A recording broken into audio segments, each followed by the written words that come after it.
on access to information, privacy, and ethics.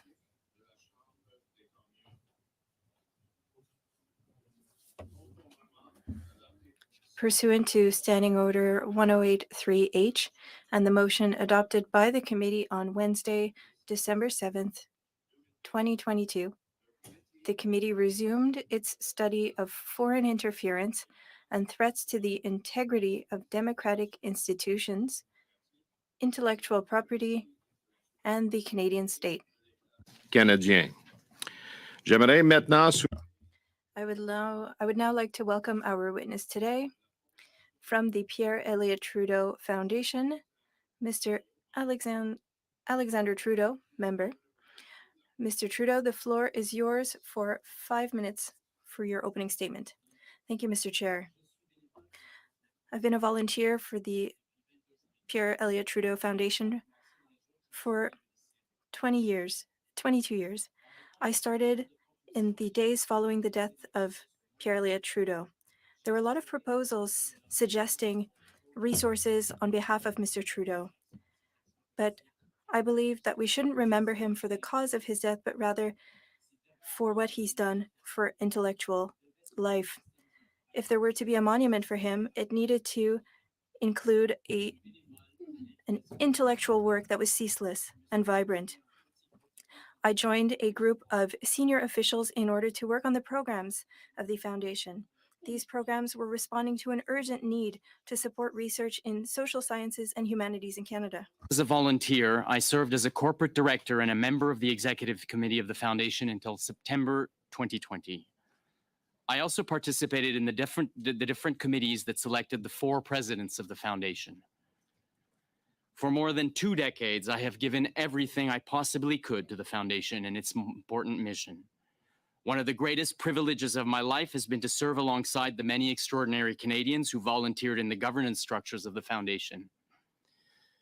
Though these volunteers came from very different walks of life and extremely varied ideological backgrounds, everyone shared the belief that rigorous intellectual activity and excellence in academic research are of capital importance for the prosperity and even independence of our country. Since its creation, the foundation has granted several hundred scholarships to our most brilliant researchers and has given them the tools and training to make their important work more accessible to Canadians at large. The scholars, fellows, and mentors that I have had the privilege of getting to know personally have all made me very proud to be Canadian. Thanks to them, I can assert that Canada, in a world that's losing pieces of itself every day, is nevertheless remaining a proud bastion of reason. Bastion of reason and tolerance, as perhaps the last refuge even for our universal humanism, that Canada has become the target of foreign interference. Foreign interference is a significant problem which seeks to disturb the operations of our institutions and our democracy. Many foreign powers are motivated to influence the Canadian state in malicious ways. Insist that there was no foreign interference, no possibility of interference, no intention or means of interference at or through the Trudeau Foundation. Aucun État. No state and no individual attempted to influence the Canadian government through the foundation. So why are we here today?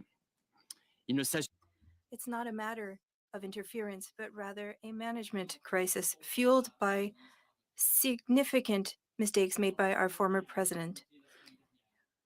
At this committee last week, and through her behavior in the previous months, she raised questions that would lead some to believe that there were attempts at interference. But let's examine what she said. To influence the Justin Trudeau government by a donation to the Pierre Elliott Trudeau Foundation. 2, that there is a mystery around the identity of the donors or their affiliation. 3, that there was something illegitimate about my signing of the donation contract. 4, that there were irregularities around the issuance of the charitable receipt. 5, that inappropriate instructions or unusual instructions from the donor to the foundation were made. 6, that there was a refusal by certain board members to recuse themselves from an investigation on the donation. 7, that a legal opinion from lawyers of the foundation was made that certain board members were in a situation of conflict of interest and that governance changes needed to happen. 8, that the Pierre Elliott Trudeau Foundation attempted to influence the government of Justin Trudeau, or that it had a link with the Justin Trudeau government. The answer to all those questions is a resounding no. My hope is that we can now take up these questions one by one to carefully shed light on how the Pierre Elliott Trudeau Foundation has not been a part of any foreign interference attempts. Thank you. Thank you, Mr. Trudeau, for your statement. Below time, I appreciate that. I know that the committee does. Before we begin, I will say for the benefit of the committee, yesterday we had some sidebar discussions that were happening. They were impacting the interpreters. So if there are any sidebar discussions to be had today, please take them to the extreme back of the room, not near the interpreters. Okay, that's all I ask for today. We are going to start. Chair? Yes, go Sorry ahead. to interrupt. I just have a quick point of order. We don't have a screen right here in front of us Okay. on this side, and it's a bit harder to see. I Okay. don't know if we can fix that. Madam Clerk, if you could look after that, I appreciate that, Ms. Hepner. Before we begin, we'll make sure that we get that corrected. No, it doesn't impact the audio, but is it there now? Okay, wonderful. So we're going to begin our first round of questioning, 6-minute rounds for each party, and we are going to start with Mr. Barrett. Go ahead, sir, for 6 minutes. Thank you. Thank you for coming here today, Mr. Trudeau. You asked why we're here today, and you listed some reasons why. We're here today because the Globe and Mail reported that CSIS had uncovered an influence operation targeting Prime Minister Trudeau through donations to the Trudeau Foundation. And you listed a number of questions, and so I hope I can help afford you the opportunity to answer some of those. But I have limited time and would appreciate your help in keeping your answers concise. How many donations did you sign donation agreements for at the Trudeau Foundation? How many times have you done Apart that? from the times I've donated myself, only the single time that was mentioned. Only one. So in 18 years, just the one time. Correct. 20 years. Yeah. That's exceptional, you'd say. The circumstances were such that I needed to sign. Okay. So they were such that you needed to sign, and I'm glad that you mentioned that. Were you involved in the negotiations for other donations? Let me think. Not really. A little bit for the John McBain donation. Okay. But not in any formal way. Negotiations for donations are usually, sometimes they're started by governance members, but usually they're taken on by the leader, the president of the foundation. Okay. So we know that Beijing had consular officials that were part of the deal from the beginning, to the extent where they were in meetings with the foundation to arrange this funding. That's my understanding that's that was, I wasn't at any meeting. Maybe there was on the signing ceremony. One of the issues that you have to understand is that the donors, so Mr. Zhang Bin and Mr. Niu Gensheng, don't speak a word of English. Okay. So at a lot of times where you're thinking that they're using consular officials as basically free translation services, free and appropriate translation, as opposed to getting someone who's not trained in the kind of diplomatic translation. These men took their donations seriously. So, so is it more than just the signing ceremony? Because we have access to information documents that demonstrate that there were consular officials in the meeting with Mr. Rosenberg and several other people, including the executive director, Ms. Comtois, and that the action out from that meeting was that your approval, Mr. Trudeau, was required, and you understand why? I understand why. Do you? I was giving the approval for the Université de Montréal to use the name of my father, so acting as a family member to say that the Université de Montréal could be using the name of Pierre Trudeau to launch a scholarship program. The desire for Beijing to get access and influence with the leader of a G7 country is it's well documented. We know that foreign influence operations are perpetrated on many, if not every country. But in this case, we saw that the donation by way of these cutouts, people acting on behalf, as the wiretap information demonstrated that they were going to be refunded by. Have you heard the wiretap evidence? by the CCP? And it was reported in the Globe and Mail, sir. And reports sorry, on Chair? single sources. Sorry, Chair, just not sure. Just on a point of order, if I can. okay. My apologies. Go ahead. Yeah, I haven't interrupted Mr. Trudeau, and I would just ask for the Yeah, same Mr. courtesy. Trudeau, I understand. Mr. Barrett is asking questions understand. at a time that he requires the response. Please respond appropriately. Go ahead, Mr. Barrett. I did stop your time. You have 2 minutes left. The desire for them to run an influence operation was evidenced in that reporting in the Globe and Mail. And within 5 months of this donation being signed, both the gentlemen were given direct access to the Prime Minister. That's quite a deal for $140,000, I'd say, that they were both able to access the Prime Minister.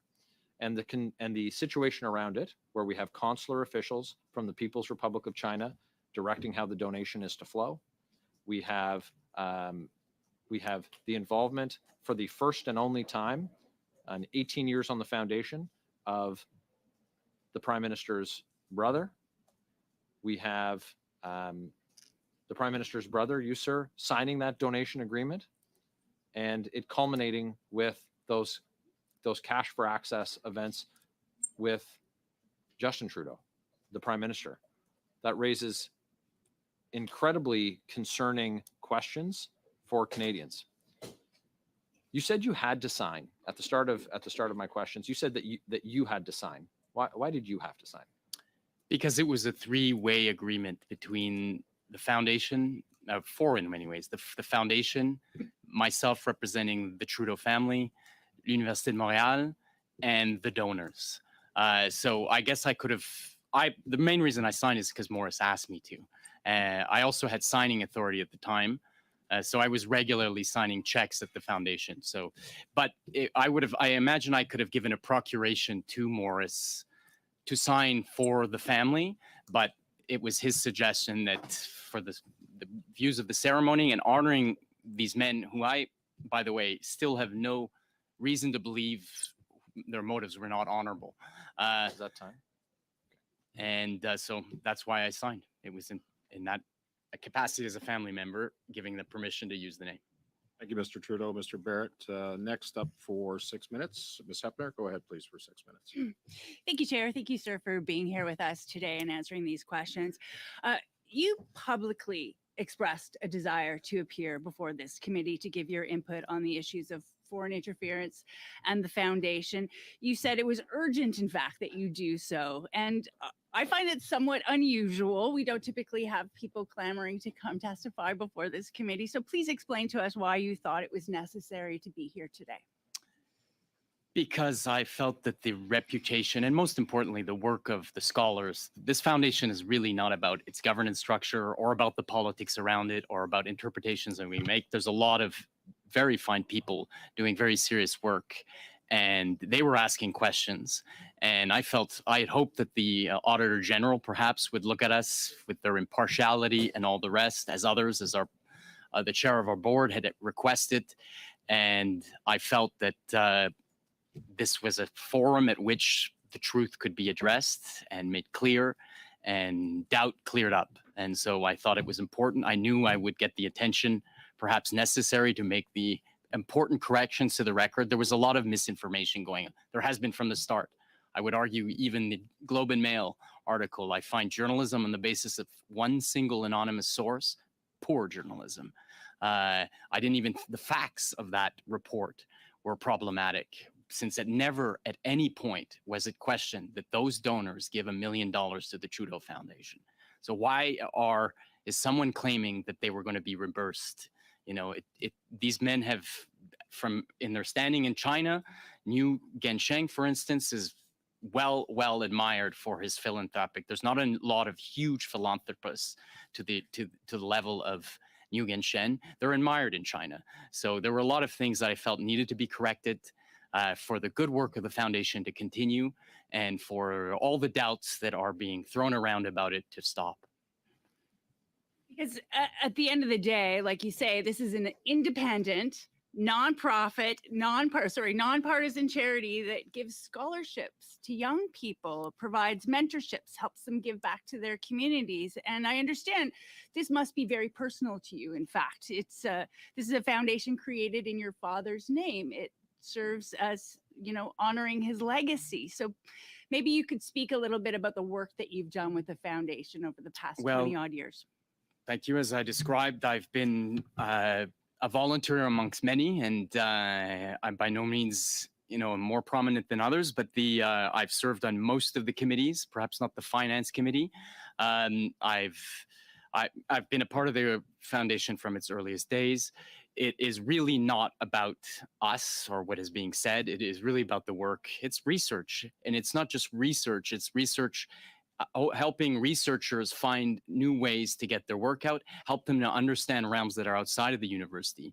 So we've heard a lot about meetings with civil servants. That was something that the foundation is very proud of. It's one of the reasons why we were so excited of bringing a man of the stature of Morris Rosenberg in, precisely because he offered a window for brilliant Canadian researchers into the functioning of our government, not in a partisan way, not in a partial way, not about any kind of influence, but so our smartest minds understand how our government works and how they deal with ideas within the civil service. You mentioned a couple of points you felt were inaccurate in media reports about the 2016 donation. Is there anything else that you would like to correct for the record? Oh, there's a lot. I was going to work through the points. You got 2 minutes. Okay. Well, as I say, these donors, before they came, when they first approached me, or it was the University of Montreal that approached me, they want a donation to them to commemorate Pierre Trudeau as a student there and a teacher, frankly. And these donors had given to the University of Toronto for a medical grant of 800,000, or this donor, frankly, it was Zhang Bin at that point, to commemorate Bethune. So if someone who knows China, especially who's traveled through China and dealt with elderly Chinese, there are two things they'll tell you. Canada, good. Canada, hada. And they'll say, Bechuan, Trudeau. They'll say these were people who were friends of China. And this is we're not talking the Chinese government. We're talking the people. So there was no surprise to me. It was an honor to have someone say they wanted to create scholarships for Pierre Trudeau. So again, the pretenses of that they had first started with Université de Montréal, that they were going there and that they were going to use the Université de Montréal to somehow influence a non-existent Trudeau government that would come. This was in my first meeting our first contact was in December of 2013 when a secretary from the law department wrote me about this. It was a long way from any notion of a Trudeau government, even a Trudeau what's the opposition leader. So again, the idea that there was a setup here, I just think is patently false. And just quickly, we have 30 seconds left. We're just to clarify, there was no relationship between your brother's government and the Trudeau Foundation. Never has been. Never has been. We are. It's an academic institution that does scholarship work. Of course, there is the relation to the Ministry of Innovation, now that it's called Industry, as I remembered when we started, which is a reporting duty, which we do, and all those are available and all the rest. But that's a civil service relationship monitoring the contract that was granted the foundation at its creation to administer these scholarships, fellowships, and mentorships. So that's the relationship. There is no political relationship, and there never has been. Thank you, Mr. Trudeau. Ms. Hepner, Monsieur Villemure, was it? Monsieur Villemure, you have the floor for 6 minutes, please. Thank you very much, Mr. Chair. Thank you, Mr. Trudeau. I have a few questions. They'll be brief because my time is limited. Before going to the heart of things, were you asked to come here today? No.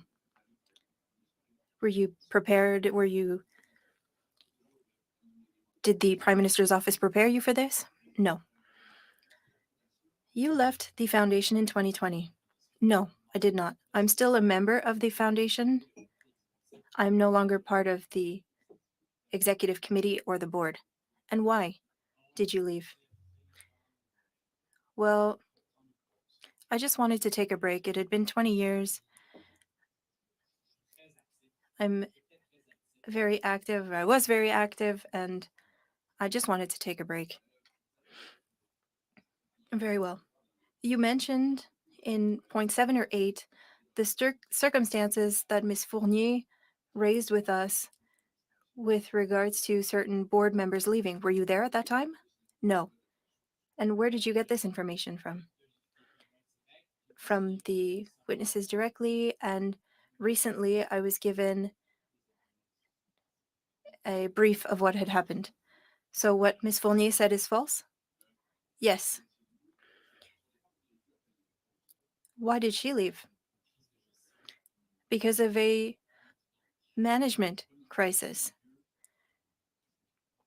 I'm just going to go back to my notes. Well, at first, it was in reaction to what was shared in the Globe and Mail, and the board president wanted to have an independent investigation, and Ms. Fournier wanted to be at the head of this, which was against what legal counsel was recommending, that they were saying that it should be independent. She also accused certain board members by quoting counsel of the foundation and saying that they were in a conflict of interest and that they should recuse themselves, or that the governance structure should change. And again, I wasn't there for that, but they did tell me this.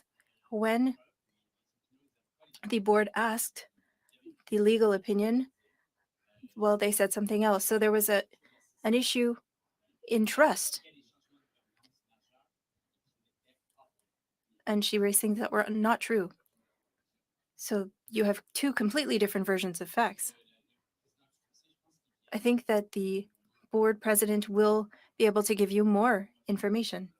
Yes, she mentioned that she wanted to have an independent investigation, and she, according to her, stated that board members that were there should recuse themselves. And there was never a refusal to recuse themselves. They were trying to create an independent committee of administrators that were not there when those events occurred. And even in the days leading up to her stepping down, the board had a consensus to create an independent committee, and then she stepped down. And then trust evaporated once she lied to the board with regards to the legal advice. She wanted to put in place a new board president according to non-written principles. What you've said is the opposite of what she said. Do you believe that she was well treated after leaving? Up until the last minute, there was no expectation that she would leave. The board thought that they had a consensus, that they had a way forward, and it was Easter Friday and Easter Monday without there being communication between board members. Well, people started stepping down with 8 other people, yes. Well, there are only 3 actually that stayed. And she mentioned that the IT department went to her house to take her devices, and that seemed to be similar to a seizure. What do you think of that? That's the first time I'm hearing about it, but because there was some bad faith here, there must have been concerns about misinformation, and so I believe that the foundation made the decision to take back their devices.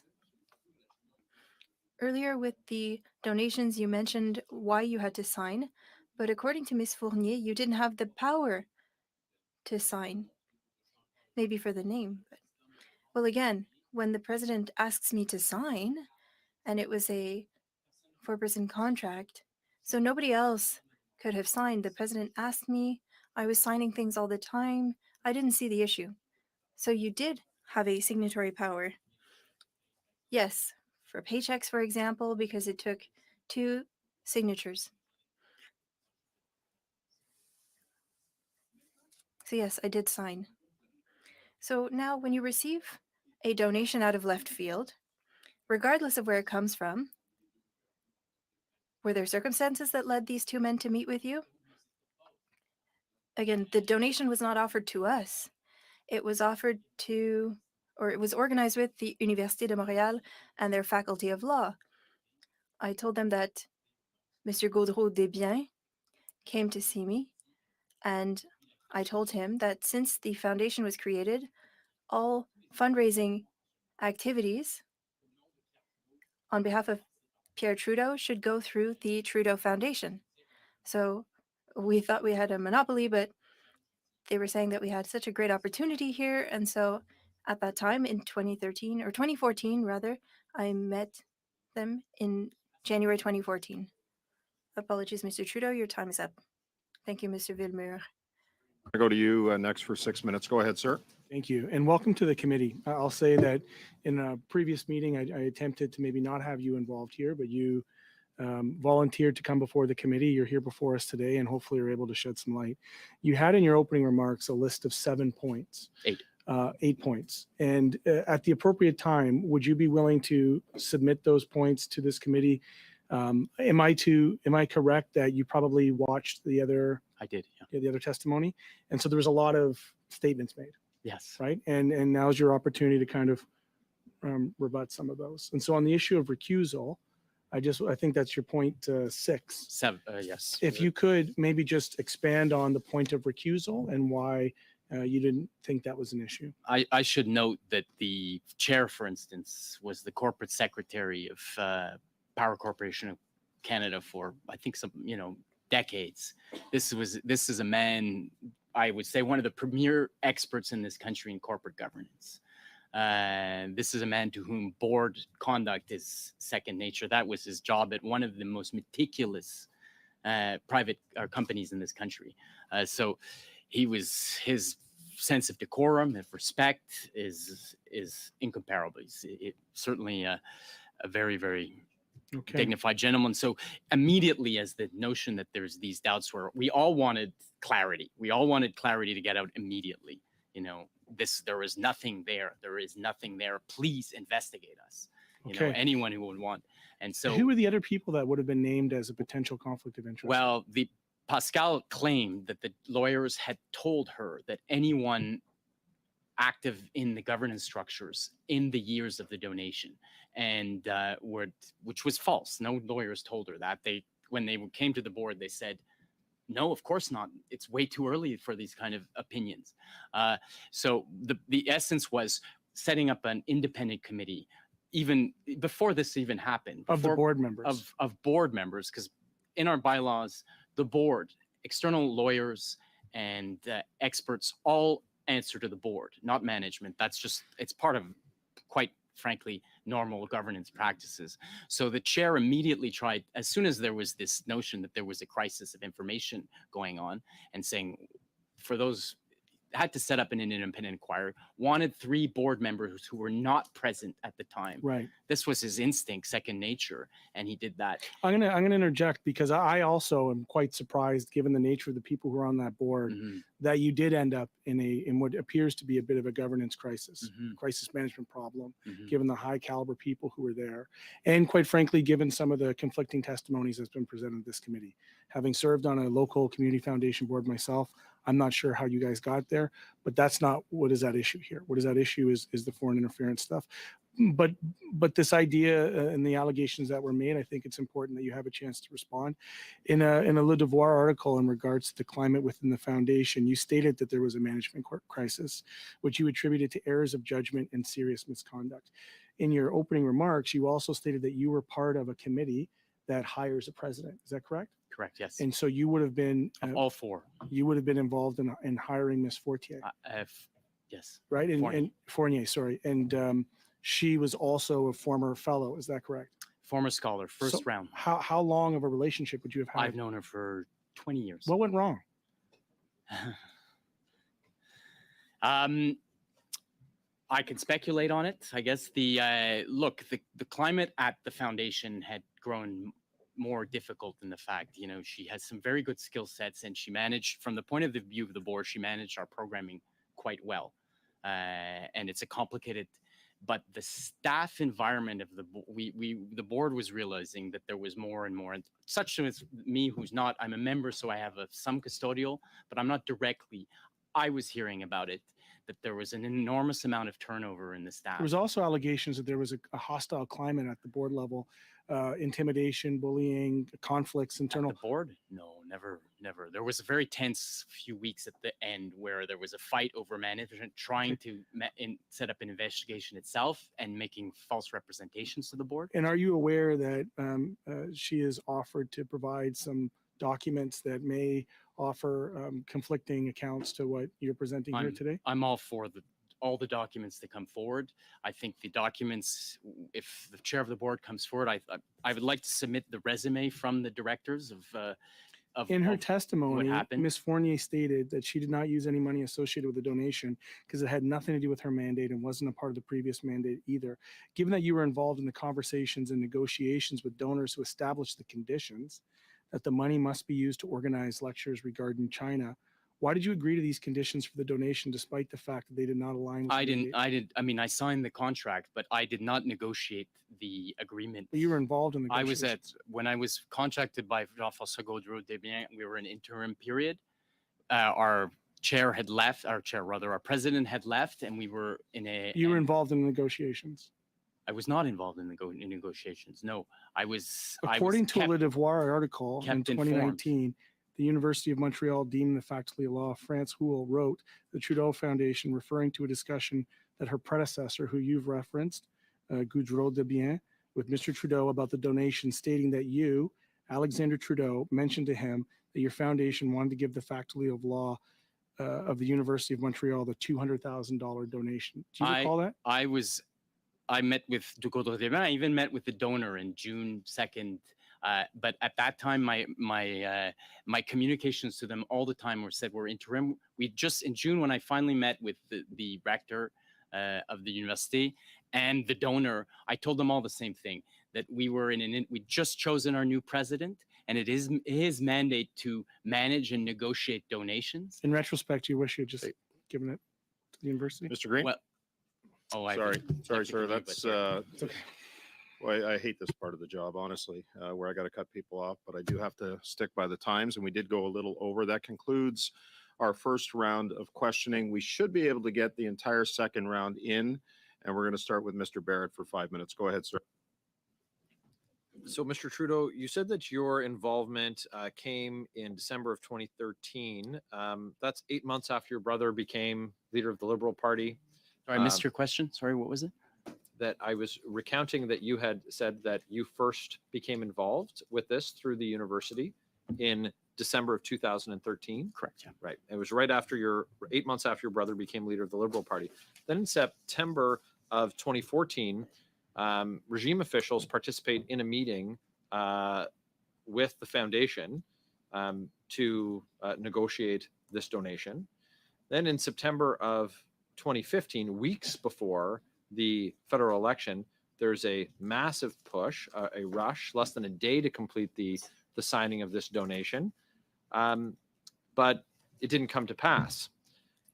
So in May of 2016, 2 weeks before the donation contract is signed, Chinese Cultural Industry Association representatives meet with the Prime Minister in the residence of Benson Wong, who's the chairman of the board of directors of the Chinese Chamber of Commerce of Canada.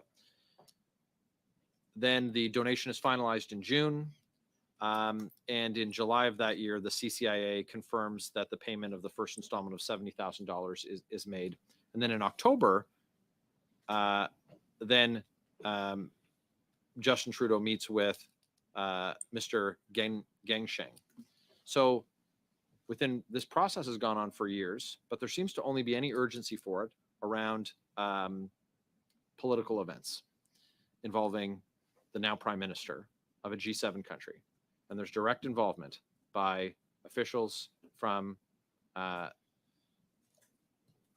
dictatorship in China. When did you first meet Bin Zhang?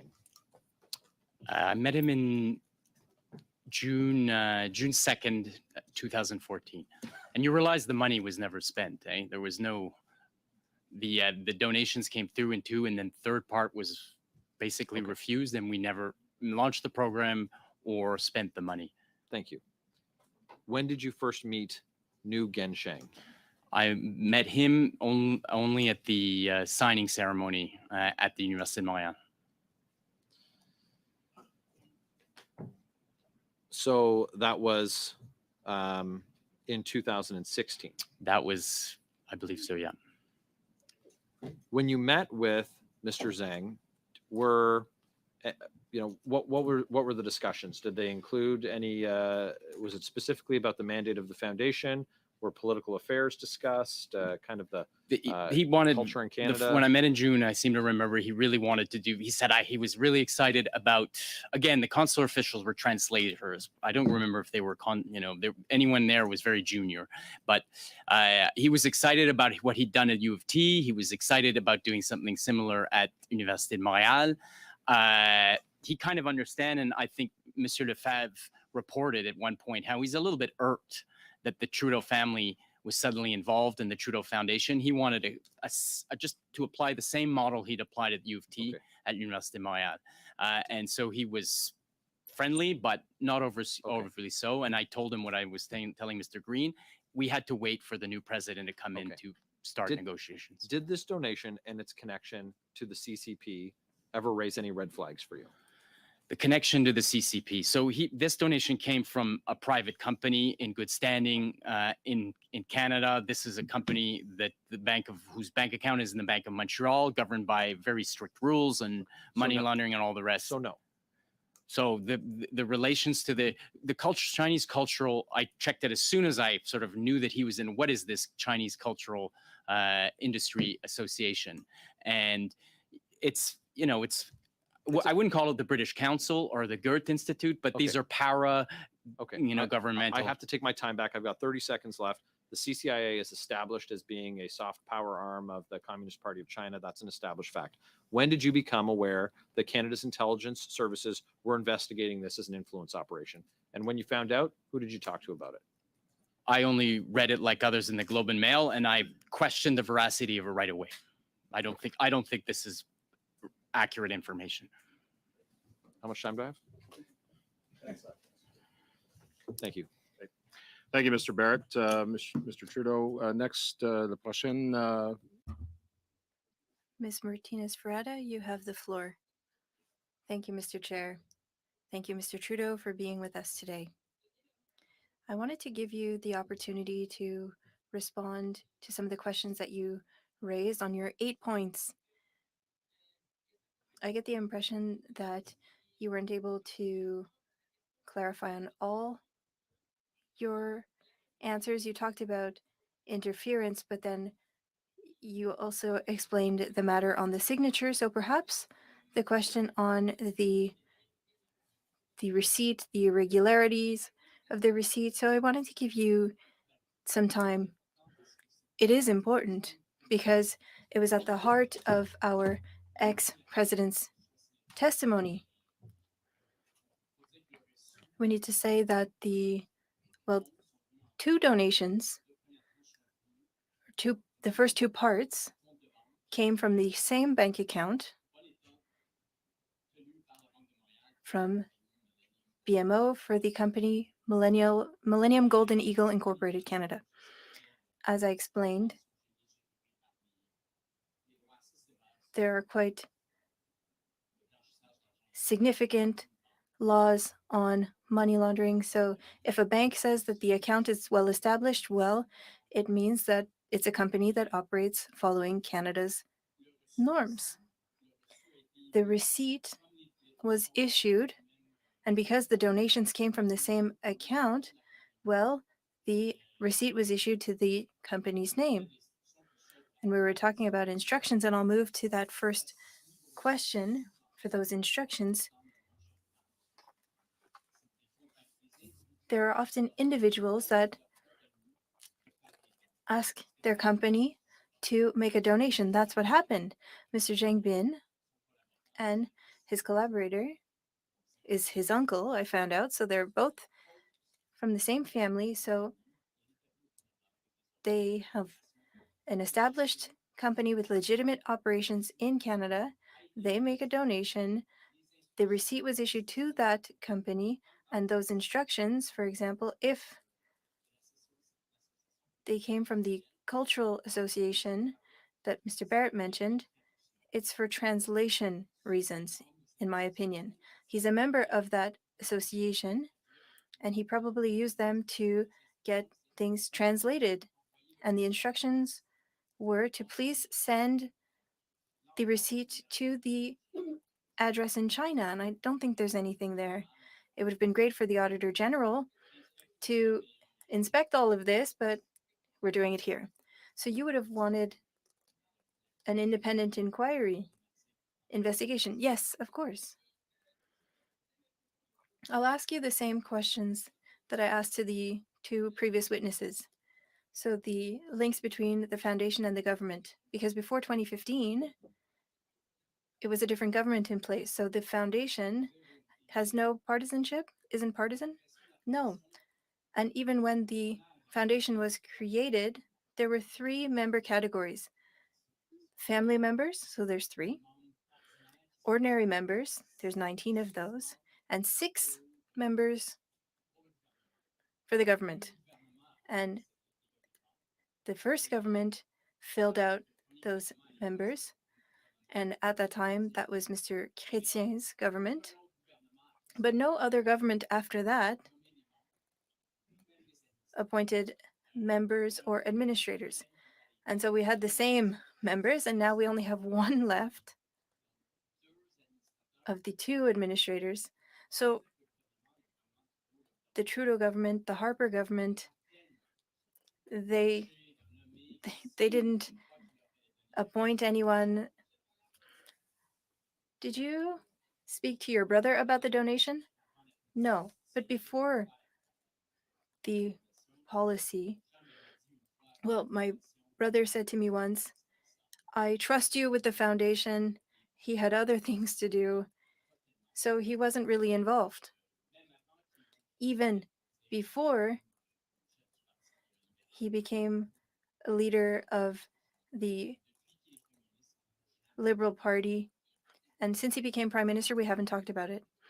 And do you believe that the situation that we're in now, and with interference and the current geopolitical situation, do you believe that that is why you're here today? That situation that was shared in 2016 in newspapers, why do you think that we're talking about it again? It's because of a crisis management issue. We wouldn't have been here if the president hadn't insisted on sharing disinformation to the board. The geopolitical situation has changed many times. And so I understand that this committee has the responsibility to investigate interference, Chinese interference, and that's why I'm here in good faith. Thank you, Mr. Trudeau. Thank you, Ms. Martinez-Ferrada. We're moving on to Mr. Villemur, who has 2.5 minutes. Thank you, Mr. Chair. 2.5 minutes, that's not very long. So, Mr. Trudeau, how do you explain that, according to Ms. Fournier, the annual reports for 2016-2017 had contradicting information on where the donations came from? I think that's false. I'd have to see the annual reports, but I think that's false. She was trying to interpret that the fact that the company's address, as if there was something unusual, that that company that was based in Dorval, also, it's a company from a Chinese citizen, but she was saying that as if it was a problem, but we could have examined all of that through an independent investigation. But she was using that information in order to cause tensions, and that's why we're here today. I understand that an independent investigation is quite common for boards, and you wanted to prove that you were absolutely squeaky clean, and that was refused by the 3 remaining members? No, not at all. I would like to share what the members said happened according to all the dates, and that would reflect the minutes of what happened at those board meetings. Yes, I will share that. The board president wanted to have an independent committee that would give the mandate to lawyers and accountants to do this investigation. We wanted the truth to be shown, knowing that there was nothing there. So your allegation, or her allegation, what you're saying, complete contradiction. We saw that donations were about 25,000, and 200,000 is significant, 140,000. Well, at that time, the board president, John McCall McBain, had offered 3 million in donations.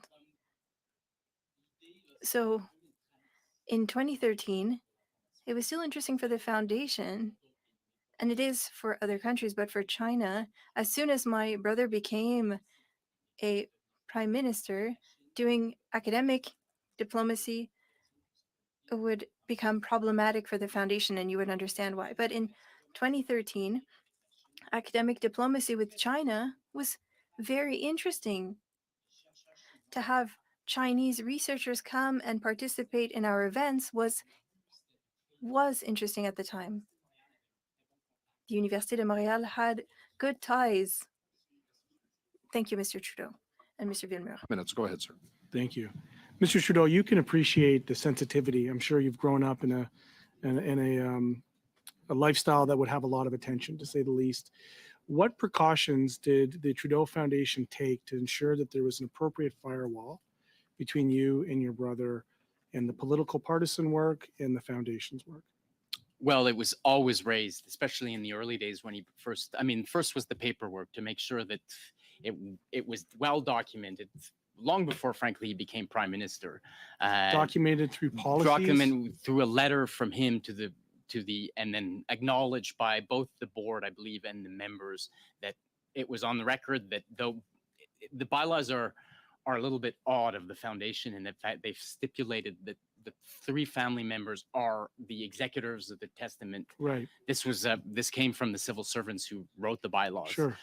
So by force, Justin Trudeau is and was an executor of the last will and testament of Pierre Trudeau. So Right. we had to be corrected right after the fact. Basically, every meeting we said these are new times now. And Written policy and procedures?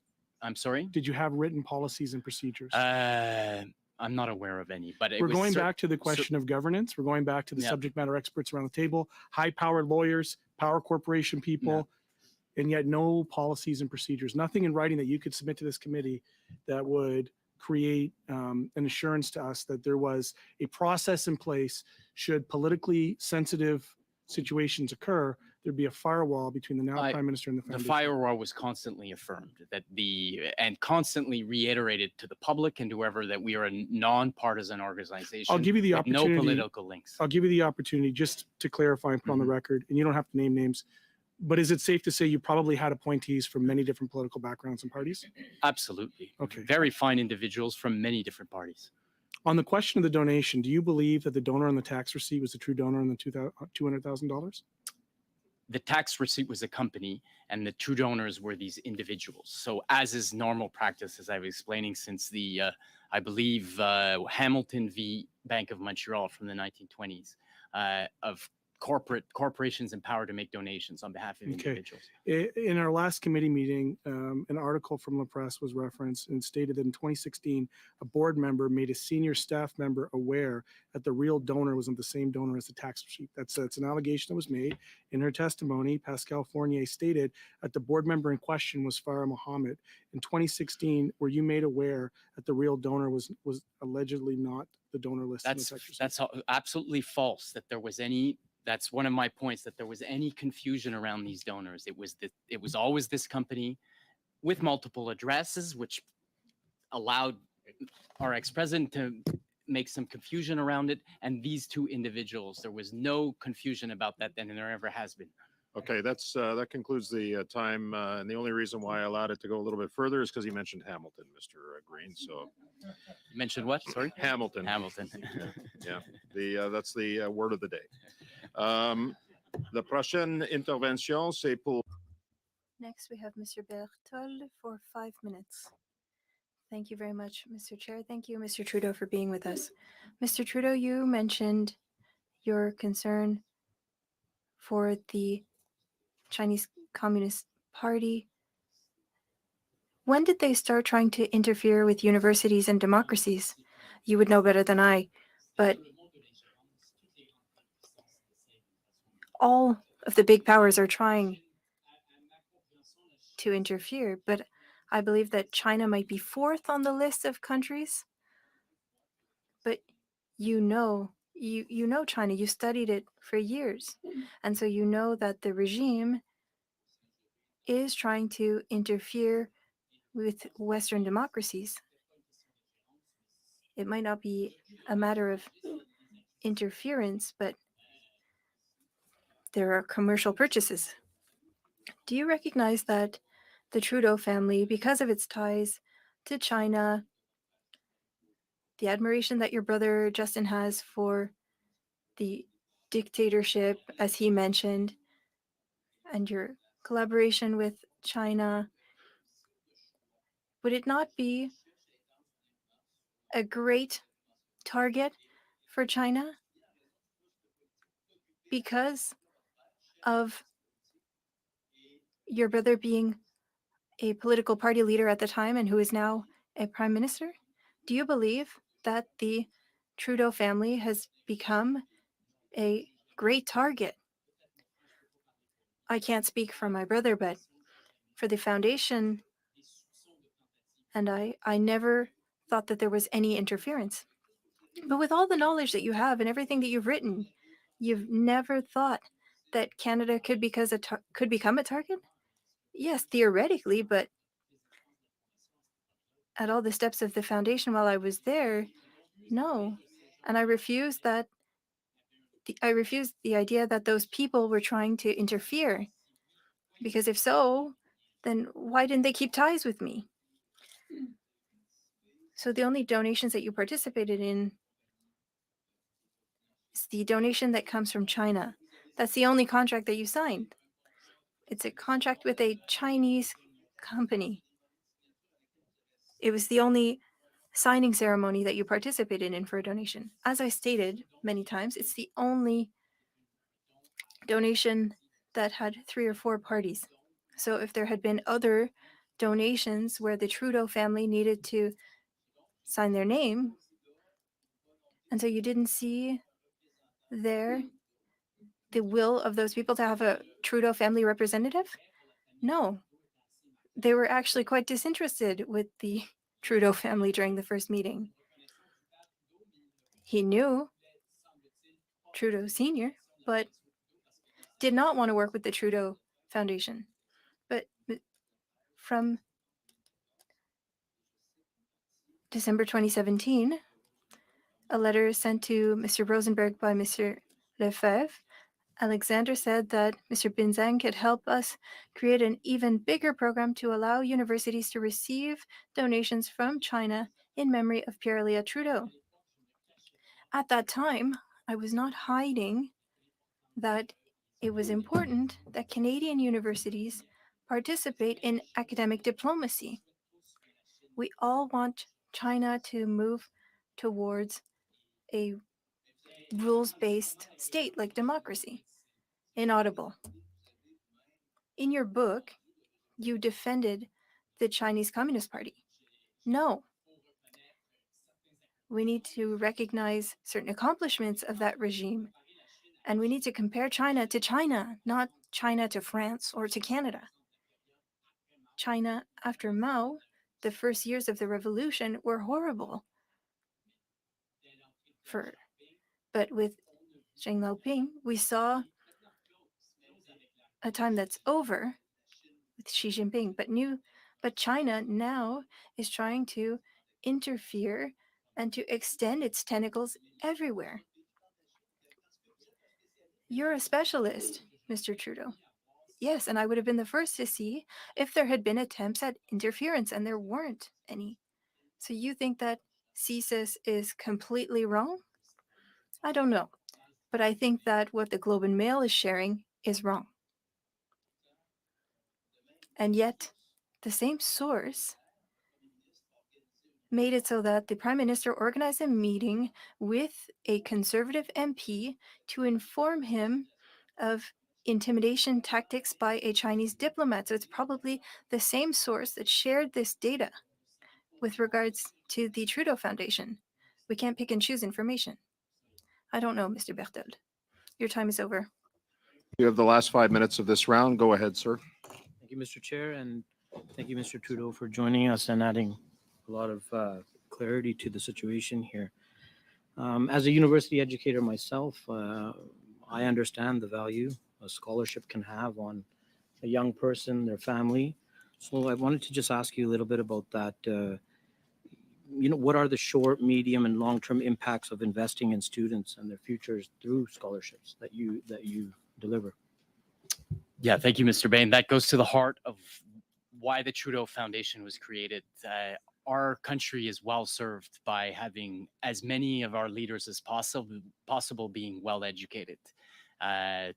It's to make understand the scholarships at the Trudeau Foundation, especially the way they're joined with the mentorships and the fellowships, are really aimed at having brilliant. They're already, when we choose them, are already brilliant university students, but giving them an exposure to how ideas can percolate and move outside of the university world is core to the experience of the Trudeau Foundation.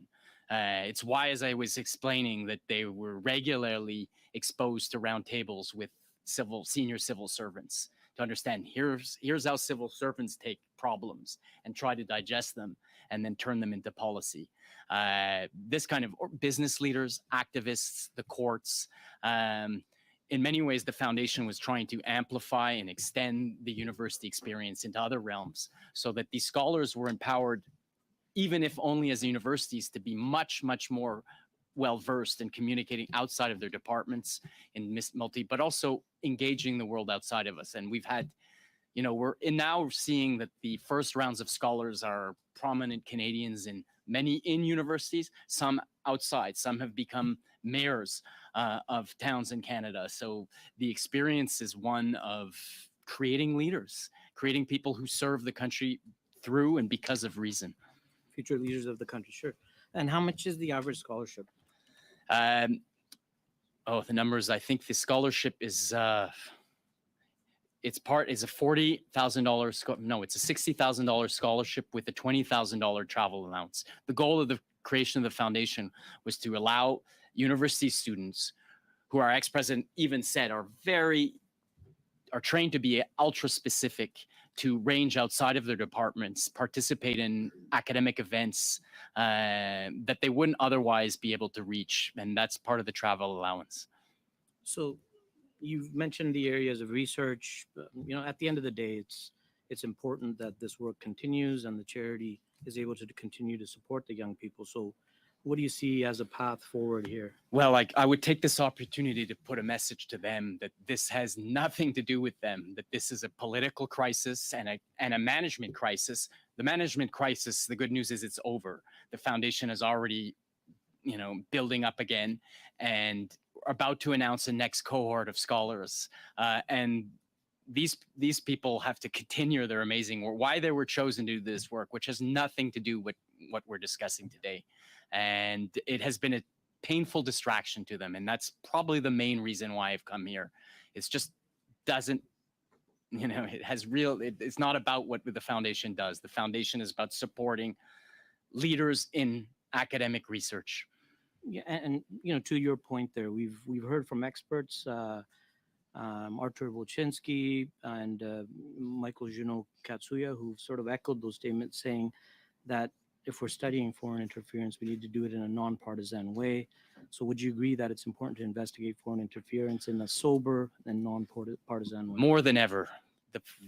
the impact of foreign interference on our country has already been significant. I do think China's sort of got a lot of catching up to do.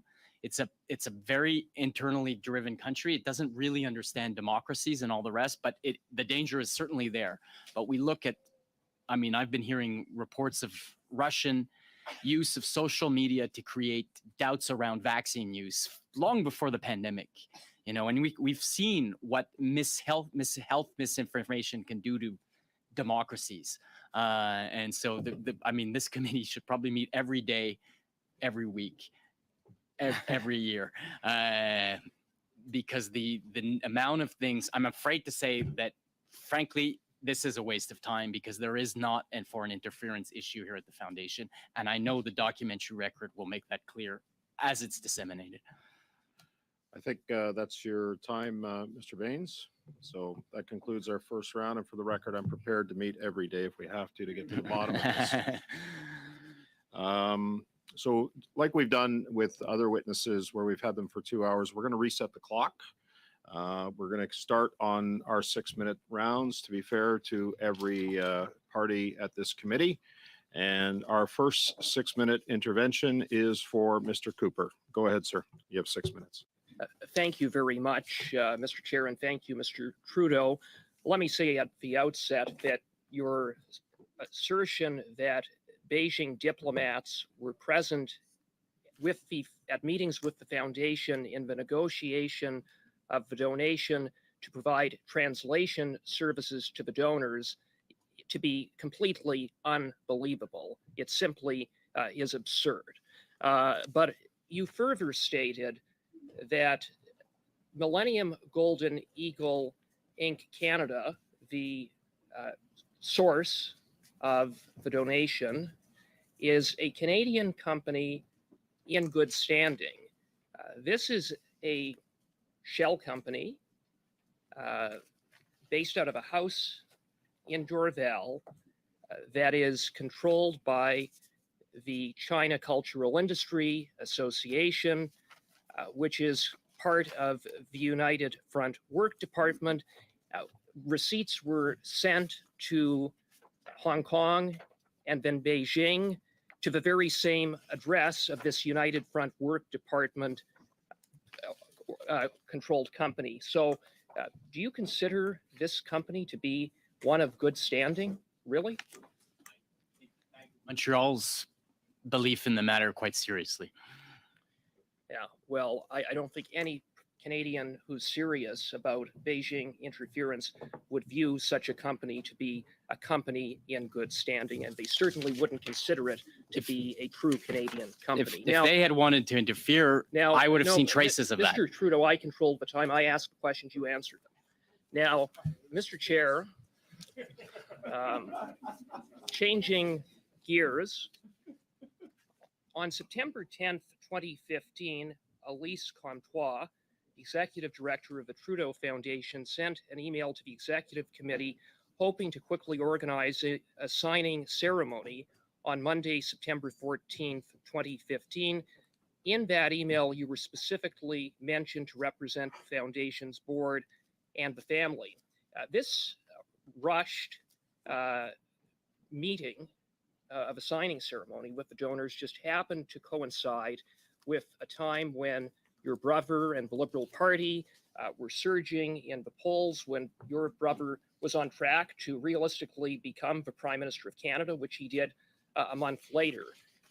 That signing ceremony did not take place, and on Friday, September 11th, 2015, Natalka Harris of the Trudeau Foundation emailed you to explain that there were still outstanding issues, not between the Trudeau Foundation and the donors, but with the University of Montreal.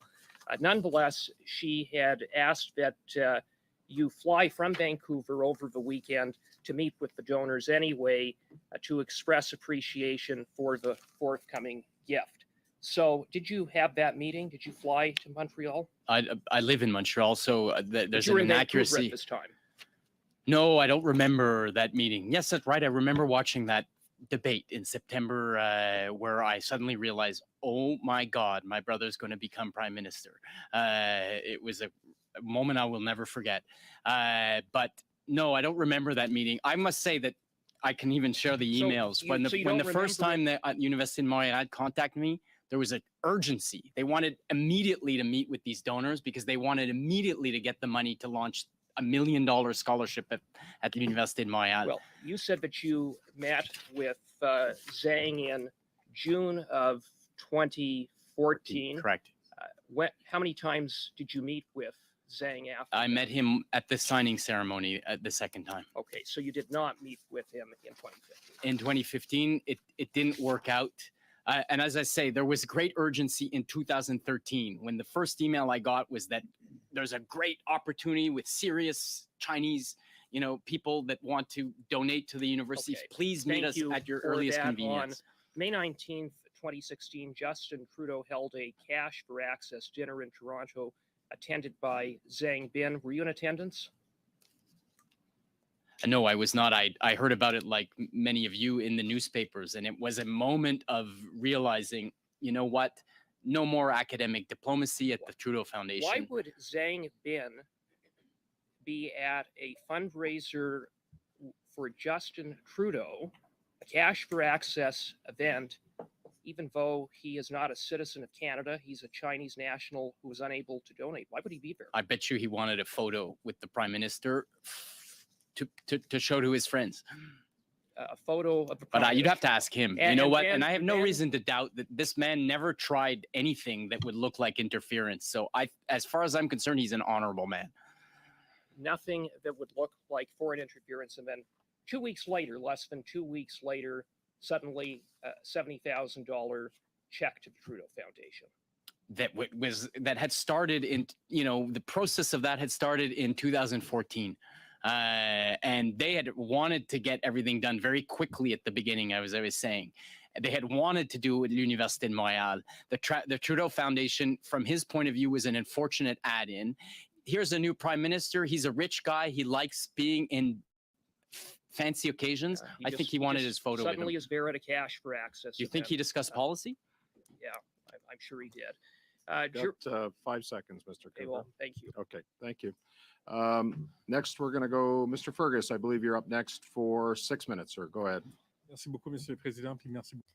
Thank you very much, Mr. Chair, and thank you, Mr. Trudeau, for being with us today. I was very interested in your opening remarks and the 8 questions that you raised.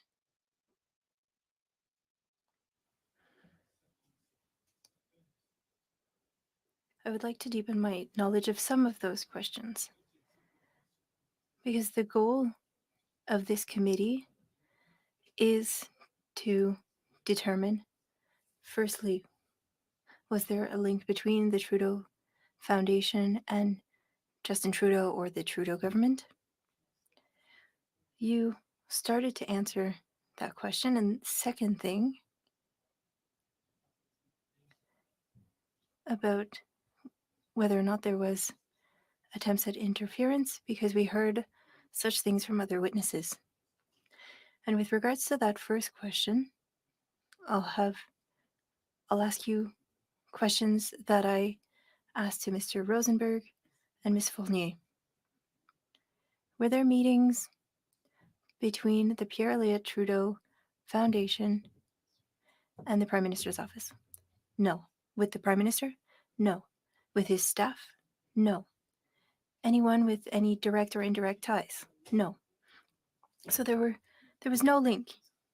No, as I explained to Mr. Green, especially in the beginning, we needed to be very solid that there was going to be no contact. Even in the Harper, even during the Harper government, we knew that there were people who wanted to politicize the Trudeau Foundation. As I explained, the Trudeau Foundation is an academic foundation and wanted to recognize intellectual work. And it's the greatest service, one of the greatest services that we can offer to our country.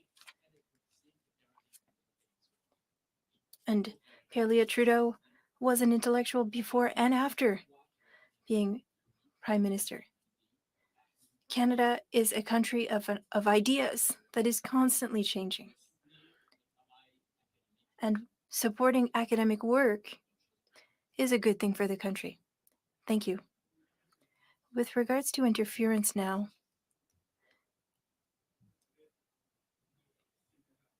with the donors to the foundation, what were the conditions of that donation? There were no conditions. They agreed. Well, it's Morris that suggested it. It was not their idea to make a donation to the Trudeau Foundation. Can you explain that? You said that when you received that emergency email to go to the Université de Montréal. Well, the Université de Montréal in 2013, I sent you an article from U of T that explained how proud they were to receive donations from that same donor to commemorate Mr. Beckham. Shortly after that, and I think he had explained it even when I met him in June, he was so excited by that he wanted to do the same thing in French at the Université de Montréal and commemorate another great Canadian, according to the Chinese, Pierre Trudeau. And they wanted to do that in the fall of 2013. I imagine that there were agreements with Mr. Lefebvre, and they said that for Pierre Trudeau, his family's here, the foundation's here, we should consult them first. And you were invited to participate because you were part of the branding of Pierre Trudeau. My brother wasn't doing it anymore because he had other things to do, and so by default, I was responsible for the private family matters, and I still am. So the donor and the Université de Montréal would have liked for things to move very quickly for me to say, yes, go ahead. But even at that time, I was writing a book on China. I thought it was essential that Canada participate in China's education, if I can say it that way, to show Chinese researchers and to show the Chinese people how things are done in Canada and how I believe that our model is the best in the world. And I wanted to show that to them. They trust us because of Bichuan, Bitun, and Trudeau. They once said that Canadians are Westerners that they can trust. I don't know if they say that anymore. I have very little time left. Who had suggested first using the Pierre Elliott Trudeau Foundation for that donation to the Université de Montréal? Who had suggested it? I had said to the Université de Montréal that usually academic donations needed to go through the Trudeau Foundation. That's not what they wanted to hear, but I said to them, just wait for our president to arrive. I didn't do any negotiation. I didn't want to. I was a volunteer. I am a volunteer. That wasn't my role. So I asked them to wait for the new president, who was a senior official. And it was Mr. Rosenberg who understood how things worked. And he said, well, there would be a donation program with the Université de Montréal and the foundation, which is what I had said to the donors and the Université de Montréal. Thank you, Mr. Trudeau and Mr. Fergus. Mr. Villemur, you have the floor for 6 minutes. Thank you, Mr. Chair. Mr. Trudeau, if Pascal Fournier was the problem in the foundation, why do you believe that that 8 other administrators stepped down with her? I would say that there were people who believed what she was saying. So they were probably afraid and were acting in good faith. And so when the president herself shares her legal opinion, and I would have told them to wait for the investigation to be concluded. The last email before her stepping down was that the investigation was going to happen. So I imagine that the former president was frustrated that the investigation was happening independently from the administration. But a lot of people stepped down at the same time. Well, yes, and you'll see it in the summary that I'll share with you. That some wrote that they are volunteers. Who wants to volunteer in an ambiance of tension? And it's for a reason as simple as that they left. There are so many things that are different between the two versions of facts. Why would we believe you instead of believing Miss Fournier? Well, you see it. You'll hear from the president of the board to say that, and you can ask him, share the legal opinions that were of lawyers that were saying that there were conflicts of interest. She wouldn't be able to show that. The proof will be sent to you. The documents will be sent to you. I was not an administrator, but the administrators will be able to share that with you. So we won't find proof of conflict of interest. No, you won't find any proof that lawyers stated that. But what were the law firms? Miller Thompson and one other. I know that you are interested in China. Where did that interest come from? 2005, Jacques Hébert, who had written Deux Innocents in Rouge, it essentially stated that China was poor, problematic, but wait, China will become something significant. 2005, Shanghai, they wanted to publish this, and they wanted to read about what foreigners had written on them. And so they had it translated. They invited Jacques, and they asked me, son of Pierre Trudeau, to write the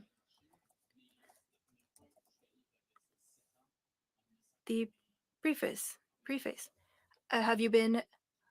Did you go many times? I went once or twice a year for about 10 years after 2005. Did you ever go with Monsieur Chrétien? No. I know that he liked China. Well, my type of trip was not the same kind of trip that leaders do. I like to travel China and observe things that are not easily seen during a high-level trip. Did you meet with the Chinese consulate in Toronto or in Montreal or elsewhere in Canada? I went to an event with a lot of politicians at the National Arts Centre to commemorate the anniversary of ties between Canada and China, I believe. So there were diplomats present. Did you participate at any meetings like that in China? I have many friends that are Canadian diplomats in China. But Chinese officials, I have met some in China. So Saint-Jacques, you know that person? Yes. He was saying this morning that you were a useful idiot. I was shocked by him saying that. Clearly, he didn't read my book, or he would have seen that I had a very nuanced approach.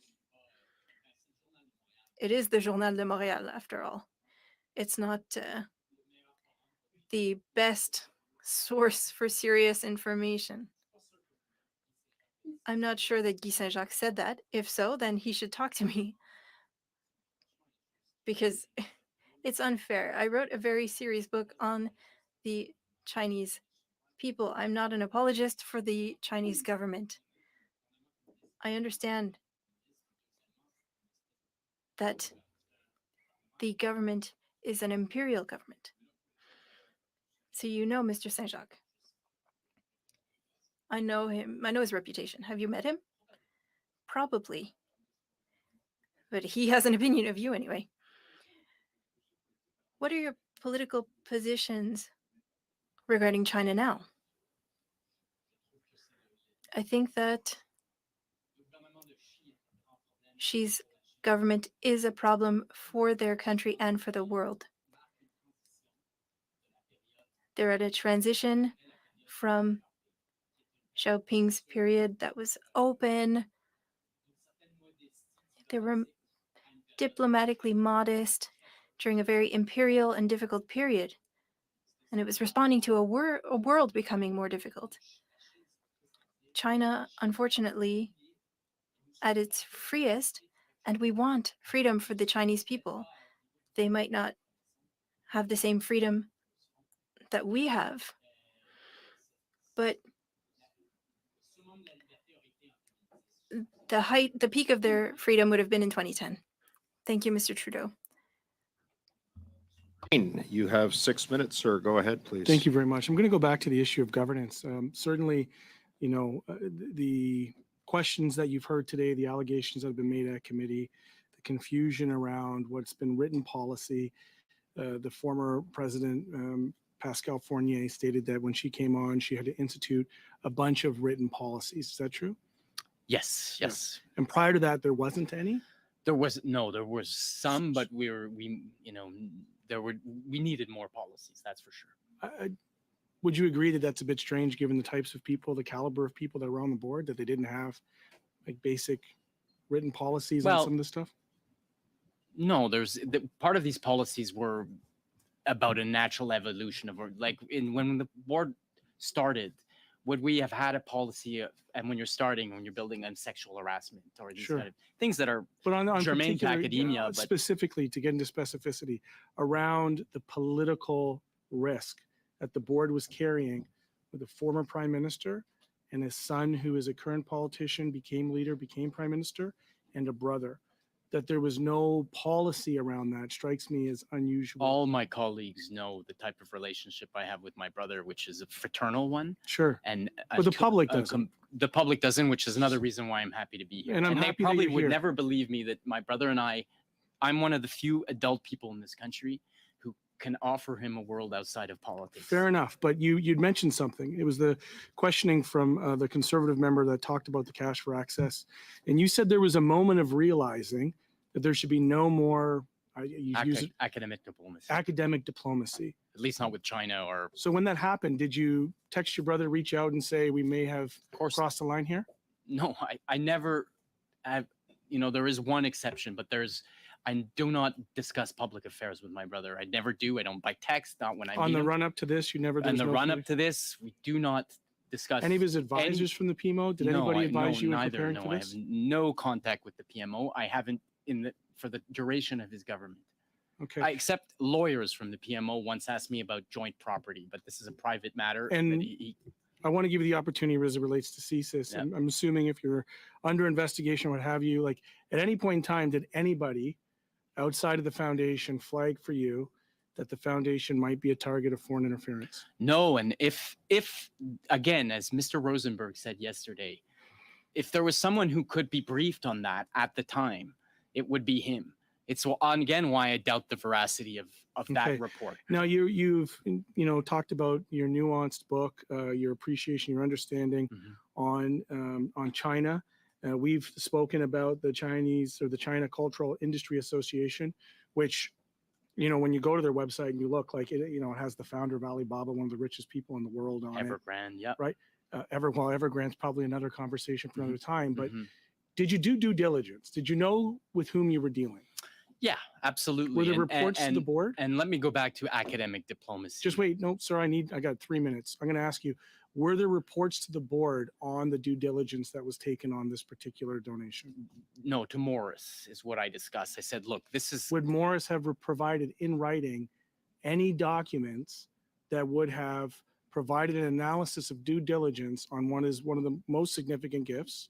No, it wasn't a significant gift. There were more significant gifts. Sure, but it's still significant. $200,000 is significant. And at the earliest onset of the gift, this was about opening up academic diplomacy in the view. In your time and your background work on your book, you would have been aware of the Confucius Institute, would you not? I have. And you're aware of the allegations, or at least some of their public statements, that they were actually a propaganda arm of the Chinese government? Especially more recently, absolutely. But at the time, even, they were pretty controversial. Well, again, they're similar to. China has a long way to go on civil society organizations. Where I'm getting to, sir, is that I don't believe you to be a useful idiot. I think that if you're somebody who's taken the time Mhm. and understanding to know the culture with whom you're dealing, I do think I'll still state, and I stated this to Mr. Morris Rosenberg, it is the West's naivety that they will engage in China and somehow change China and not the other way around that I think has gotten us to this place. But again, that's a political statement, not one that's germane to interference.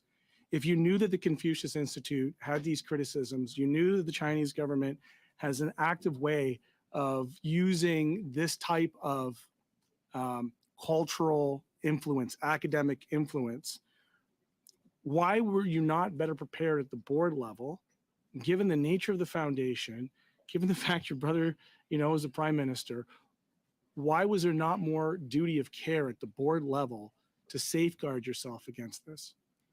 As I say, I was more involved earlier, and then I barely heard about the Chinese donation until it was time to sign it at whatever that date was, and it happened in 2016. Morris had and still has my complete trust as someone, a high-level civil servant who knows how to manage these things. So I felt that we were in good hands. In my closing, I'll say this, sir, that there's probably going to be additional testimony. Some of it will likely conflict with yours. I want to give you the opportunity to invite you to provide back to this committee in writing any rebuttals you might have on that, as well as an expansion on any of those 8 points that you feel might provide more clarity around the issues that have been presented here. Thank you. Okay, thank you, Mr. Green. That concludes our first round of questioning. We are now into the second round, which we're going to start for 5 minutes. And Mr. Genuis, you're first for 5 minutes. Go ahead, sir. Thank you, Mr. Trudeau. I know there's sort of a conflict of facts that's become evident through your testimony. You've said that Ms. Fournier is wrong, the Globe and Mail is wrong. You've implied disagreements with CSIS as well. So the committee and the public is going to have to decide what they believe in terms of the facts. I've read your book on China, and I know you've done a lot of thinking about China. And what I find particularly unbelievable in your testimony are two things. The first is that foreign donations skyrocketed to the Trudeau Foundation as soon as your brother became prime minister. The allegation isn't that the foundation was taking policy positions, but that people were donating to the foundation with the intention of currying favor with the prime minister as a result. Even without all the other facts, it seems on face of it suspicious that there was a spike in foreign donations, a massive spike as soon as the prime minister took office. And yet it seems like you're contending that that was coincidence. But the second thing from what you're saying, we're talking about different meetings. People are coming to those meetings who are from the consulate, who are affiliated with United Front-backed organizations. And you're saying in every case, they're probably just there for translation. The implication of your comment, sir, is that there aren't qualified translators available in this country who aren't affiliated with the Chinese government, or that it's somehow normal for apolitical Chinese people in Canada to go to the Chinese government for assistance with translation services. Isn't that unbelievable? Two questions there. I saw one for the spike in foreign donations.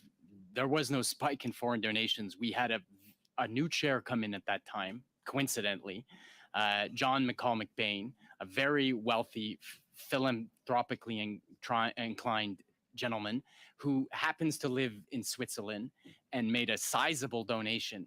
That was the extent of the spike of our board chair, a prominent and highly respected Canadian who I think the numbers will show something different. But generous donation. That's the spike, and it has nothing to do with politics. Your second question, I believe, was your contention about China translation works that way. That the notion of and we're not talking about China, we're talking about Canada. We're talking about the idea that if you need a qualified translator between English or French and a Chinese language, that it would be normal for people to go to the consulate or clearly United Front affiliated organizations and ask for help with translation. Isn't that absurd? I don't even know whether these were translators, but I'm saying you have to take that in account into your understanding of how Mr. Zhang Bin operated as a non-English speaker, non-French speaker. The issue is you had people from the consulate who were there. You had people from these Chinese government affiliated organizations from other countries at our at moments that it's a good thing to do academic diplomacy. This isn't just any other country, sir. And this didn't at this trigger... time in 2015, 16, China was not the hard place it has now become. and we were not on our guard in the same way. No one was. Even our CSIS agents will report that. Yeah. Things have changed Sir, a great deal. I think it's fair to say that there has been a shift, but I think there were many people that were aware and had concerns. You've also taken a lot of speaking engagements personally with Confucius Institutes in Canada. I wanted to ask, have you been compensated for any of the work you've done with Confucius Institutes? I think I spoke once at the Confucius Institute as a sidebar event because I was in. First of all, I'm a reader of Confucius, so the Confucius. As am I, and the Confucius Institutes have nothing to do with the work or Chinese legacy of culture Confucius. is. But can you answer the question though? Were you compensated for any of that work you did? I don't believe I was. No. Okay. Have your film production companies ever received funding from individuals or institutions in China that are China based? I think I received in terms of, my book was translated into Chinese and I received payment from a Chinese publisher, quite modest, frankly. But yeah, so I have, sold things into China, namely my book. My films, I never made a film that was sold. Have you had Chinese government affiliated institutions based in China fund your work at any point? No. Okay. You said in your book, yes, I still occasionally defend the CCP. For one thing, China, I don't think China could have come so far so quickly without the unity and organizational power that it provided. Do you still believe that? That's the key point to understanding recent Chinese history, that the Chinese was China, and you need to compare China to China, really, to do proper analysis of China. And the unifying principles, especially after, as I say, the Deng Xiaoping period, caused by. Do you still believe that contention though? Does that still reflect your? Do I believe worldview? that the Chinese government made considerable economic achievements? I do. Yes, but in a certain period. Do you think that the CCP, that China could not have progressed without in this way without the unity and organizational power provided by the CCP? That's your argument. In the book, do you still believe that? Please. That's sort of there's a hypothesis. It's hard to know, but I think one have to state in a positive sense that the organizing principles of the Chinese Communist Party had made a significant economic impact on the country. Correct. Yes. That's it, Mr. Genius. Thank you. Thank you, Mr. Trudeau. Mr. Housefather, welcome to committee. You have 5 minutes, sir. Go ahead. Thank you very much, Mr. Chair. Pleasure to be here. Thank you very much, Mr. Trudeau, for being here today. I just want to tie up some loose ends because we're getting later on in your testimony. I'm on Corporations Canada's website, and Millennium Golden Eagle International Canada Inc. is a company in good standing according to Corporations Canada website and has been since 20 April 2012. Do you feel that you should be able to rely on Corporations Canada's website to determine whether a company is in good standing or not? I would say so, yeah. I'm not an accountant or a financial expert, but that's a good start. And as you mentioned, the Bank of Montreal held their bank accounts. There's obligations of the bank in terms of diligence on companies before they would open such an account. So as well, you would be able to rely on something like that. It's also a very good sign. Excellent. So then we're getting to the question of the donation. People have been throwing around different figures. I heard 200,000 many times. It was 140,000, correct? The contract was for 200,000 to do conferences, but the payouts were in two portions and it made to 140. And the last portion was decided for political reasons that we weren't going to take it because we weren't going to do the program anyhow. Exactly. So when I get to that question of 140,000 and how material was that, how much money was in the bank account of the Trudeau Foundation at the time? How much money was there? Well, somewhere around 145 million, perhaps. 145 million. So this 140,000 was something that clearly was a pretty small amount in the overall context of everything. Yes, as I wanted to expand on the need for academic diplomacy, it was never about the money. It was trying to get brilliant Chinese students exposed to Canadian ways. Perfect. And when we talk about the donation, the tax receipt was made to the company that made the donation. And there's been a lot of concern that it was mailed somewhere in China to somebody's home. So if I'm a Canadian living abroad and I get my tax documents at the home abroad, I still have to file my Canadian taxes with my Canadian, with the proof of donations.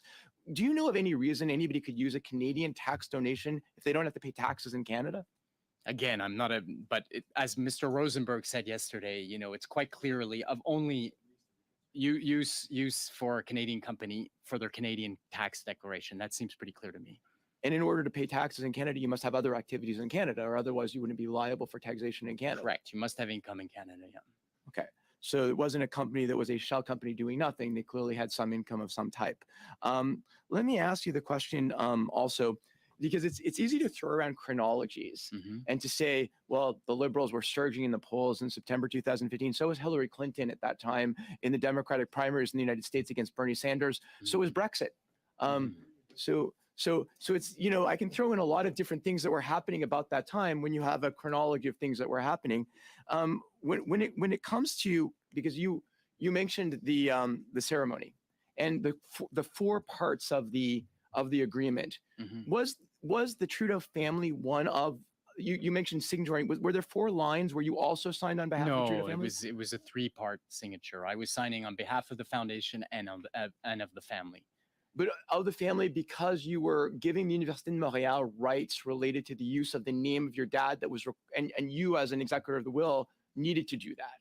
Correct. Yeah. You couldn't do that. The foundation couldn't do that. Mr. Rosenberg couldn't do that by himself. I guess I would have probably had to sign a procuration. Maybe I would have if I wasn't there. But there was a ceremonial, as Mr. Rosenberg mentioned, a ceremonial element there that we all felt was very appropriate and not untoward. Perfect. And just une dernière question, peut-être, je ne suis pas certain combien de temps j'en ai. A last question, perhaps, at the time that I have left. Who was responsible for the minutes? The 3 remaining members. And when you talked today about your beliefs with regards to what happened, you're basing yourself on the administrators that were there for those meetings. Yes, and the lawyers who were there who stated that they never stated that there was a conflict of interest that would lead to a change in the governance structure. 30 seconds. Can I just ask in my last question, Mr. Trudeau, is there any one of those 8 questions that you feel has not been cleared up enough and that you want to elaborate on?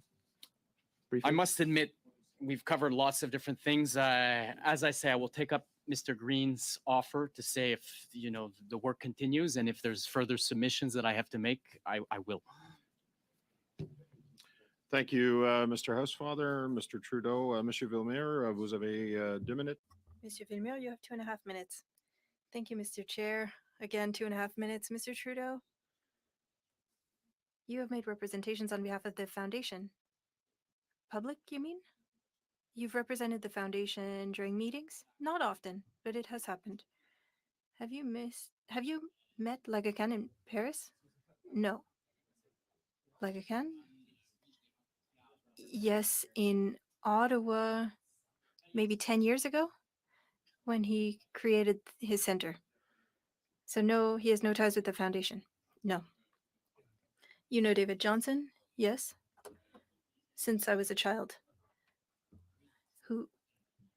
He's a very knowledgeable man who is interested in great many things, including China.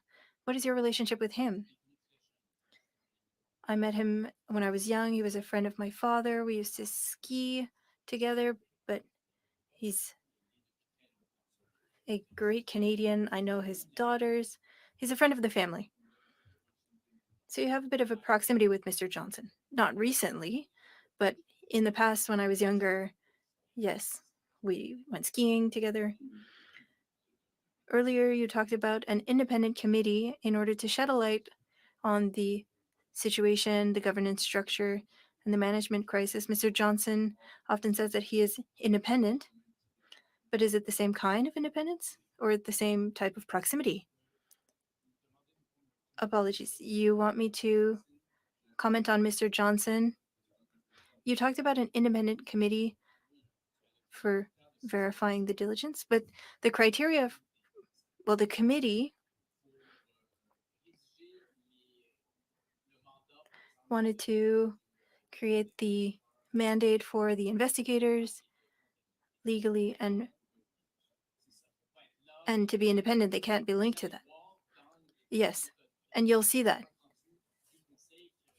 in the brief from the meeting. Is Mr. Johnson independent as a rapporteur? You're asking me to give my opinion on government decisions, which I haven't followed.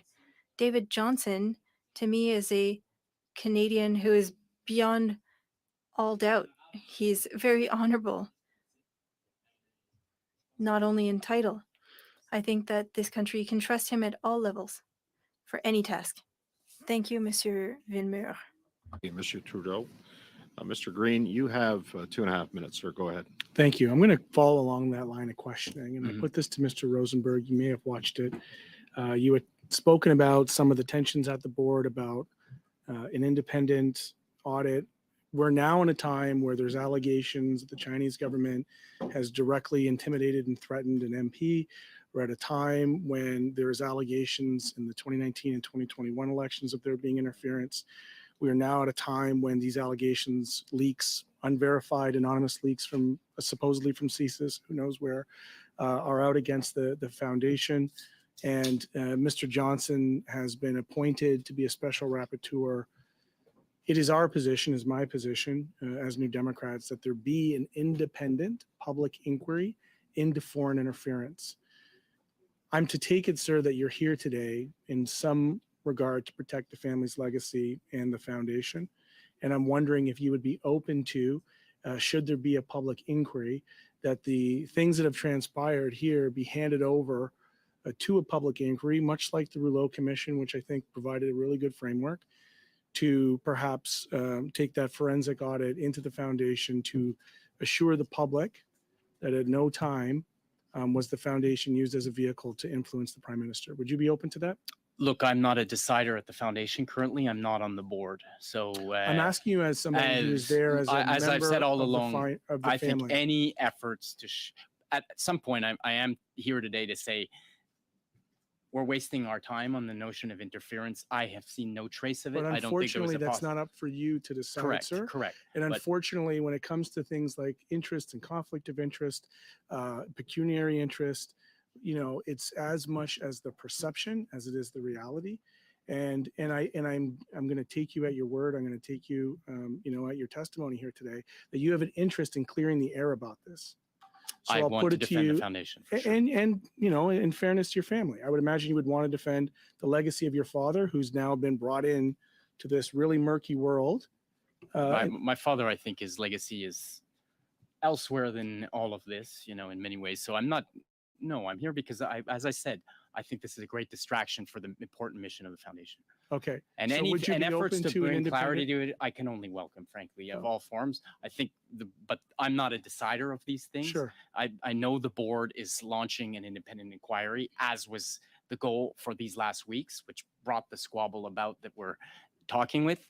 And I know the chair of the board asked the Auditor General to look at our affairs. So the opportunity, I frankly almost, I'm not a lawyer either, but the courts may be a place to deal with this as well. The courts are truly impartial. This is a political forum. We'll have to understand everyone here has an agenda. So it's not necessarily the best place to get at the truth, but Thank I you, want the truth to come out for sure.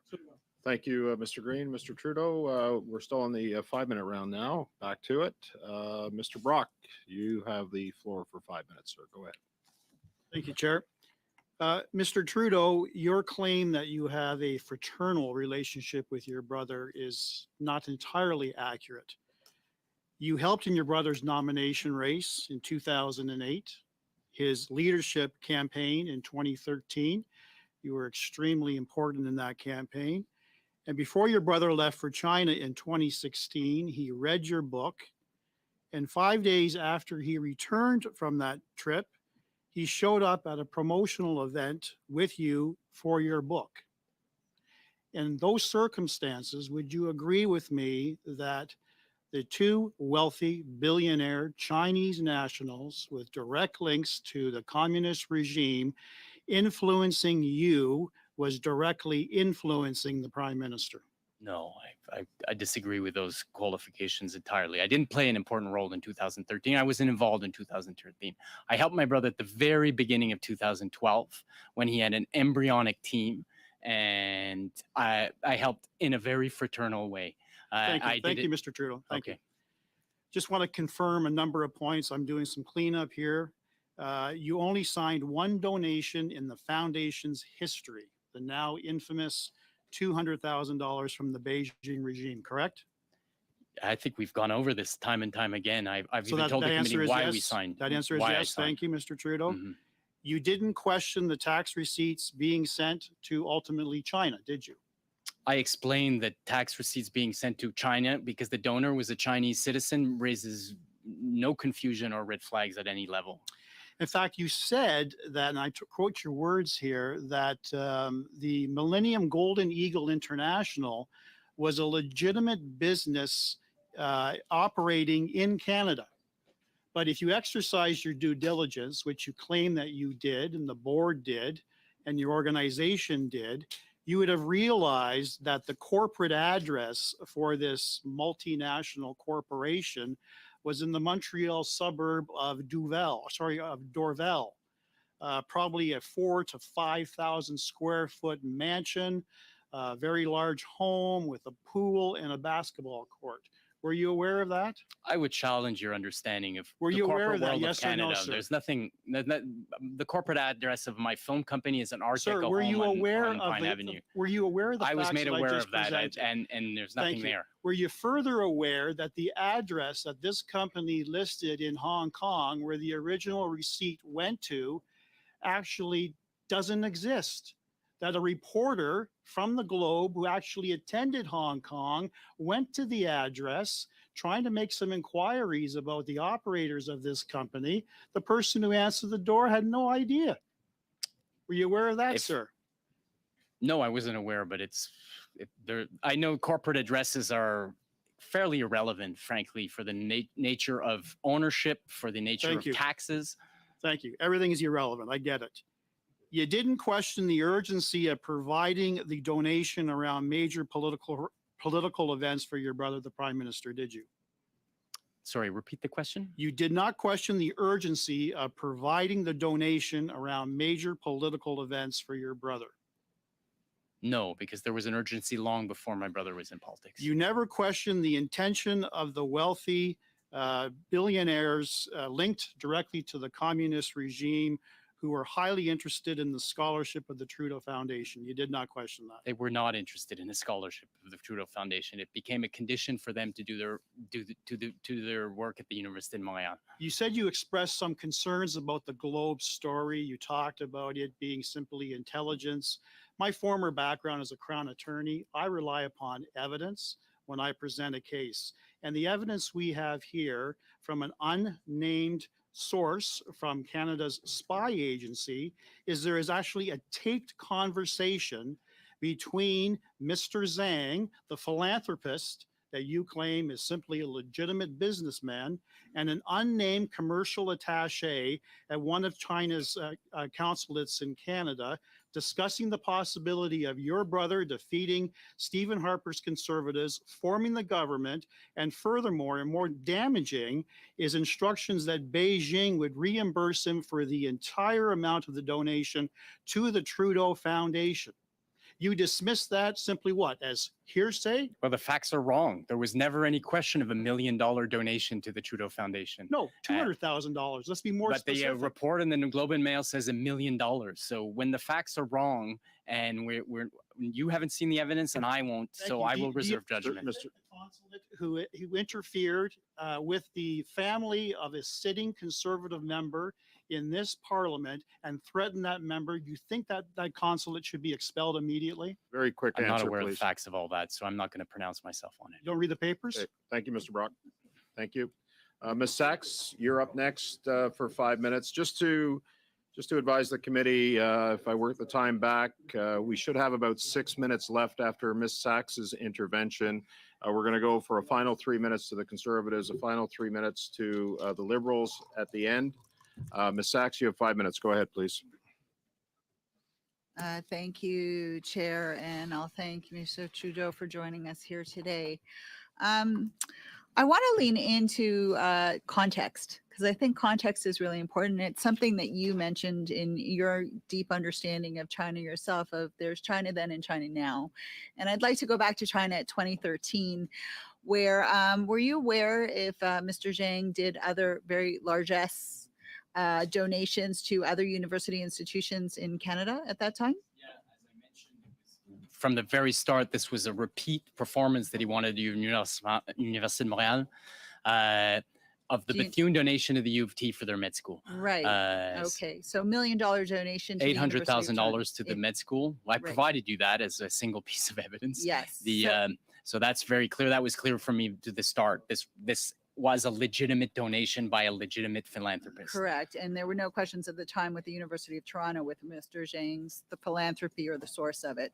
No. No. And my understanding, if we can just elaborate on that, because context is important, Mr. Zhang's intention was to donate to Université of Montréal and Trudeau Foundation and its excellent work and scholarship. And that program became part of, but there was a negotiation process that had to happen. It wasn't simply that Mr. Zhang woke up and decided, I want to donate to the Trudeau Foundation in the same way that I've donated to the medical school at U of T. No, he was not. He didn't have an interest in donating to the Trudeau Foundation. So there was a lot of negotiating a priori. It was saying, you know, there was going to be a partnership. It had to be presented, and as the president of the Université de Montréal stated, there was some reluctance on his part to complicate what he wanted was a simple deal like he did at U of T. I understand. Okay, so let's further the context of that time frame. So it's 2013, 2014. The Harper Conservatives are in power, and Stephen Harper aggressively had pursued a secret 31-year trade deal with China at that time, with Xi Jinping.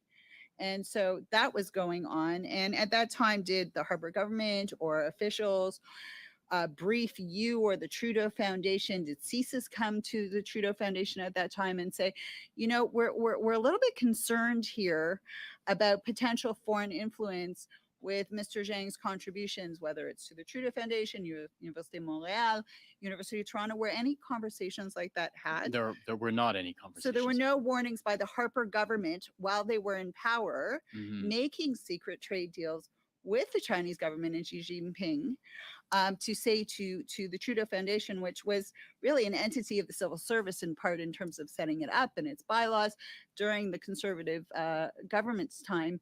No one thought to brief you or to say, hey. Exactly. If there had been damning evidence, I would have thought they would have brought it to the attention of someone. So that was China then. China right?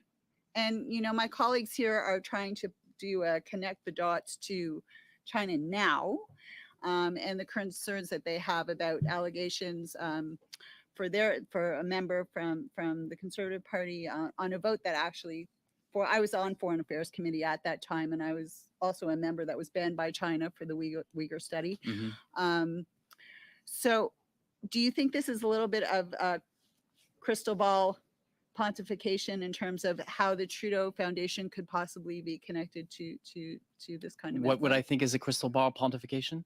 that they're alleging that what is happening now in terms of China today. So let's talk context. So there's- China 2023. So a decade has passed. Yeah. That there is some kind of direct line of Correct. connection. I mean, the world has moved, but this is a state of politics, not looking for back a lot and seeing the world changes. Our diplomatic goals, objectives, the nature of the very diplomacy changed. Stephen Harper was eager to trade with China. We're still trading for China. Look around. The room is filled with Chinese-made objects. We're in a deep relationship with China that continues. Diplomacy is very difficult for many reasons right now, and it's changing all the time. And it has changed significantly since when this donation started. And the very goals of academic, which I still believe in, by the way. I just don't think the Trudeau Foundation can do it so long as there's a Trudeau government.